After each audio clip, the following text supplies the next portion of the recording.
الحمد للہ رب العالمین والصلاة والسلام علی سید المرسلین وعلی آلہ وصحبہ اجمعین اما بعد فقد قال اللہ تعالی فی القرآن المجید والفرقان الحمید اعوذ باللہ من الشیطان الرجیم بسم اللہ الرحمن الرحیم قل ان کنتم تحبون اللہ فاتبعونی یحببکم اللہ وَيَغْفِرْ لَكُمْ ذُنُوبَكُمْ وَاللَّهُ غَفُورٌ رحیم۔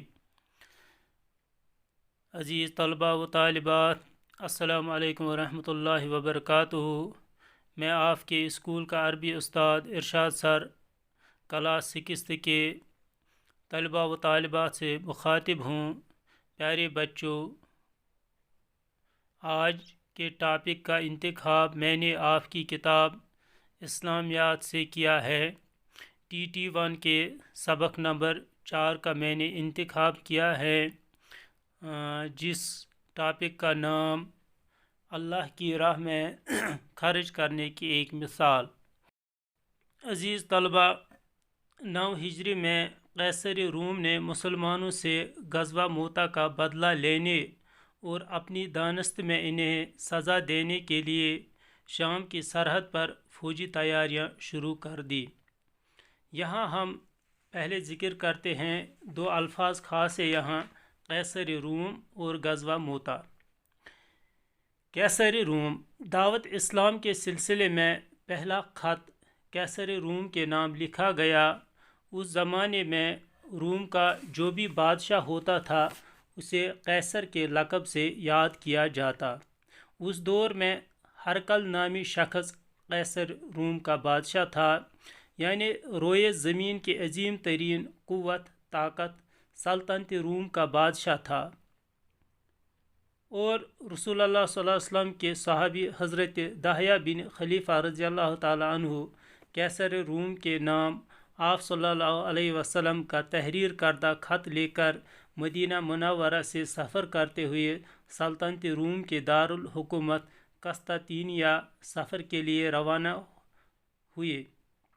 دوران سفر انہیں یہ اطلاع ملی کہ قیصر آج کل بیت المقدس میں آیا ہوا ہے، جس پر انہوں نے قسطنطنیہ کے بجائے اپنے سفر کا رخ بیت المقدس کی جانب موڑ لیا۔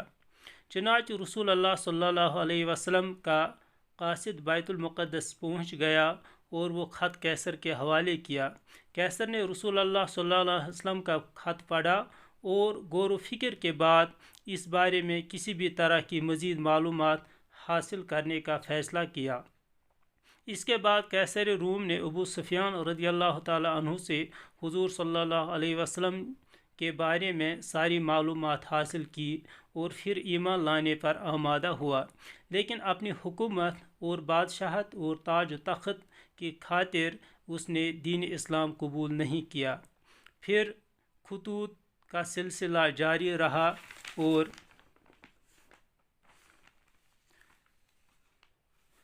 جمادی الاول 8 ہجری میں غزوہ موتا پیش آیا۔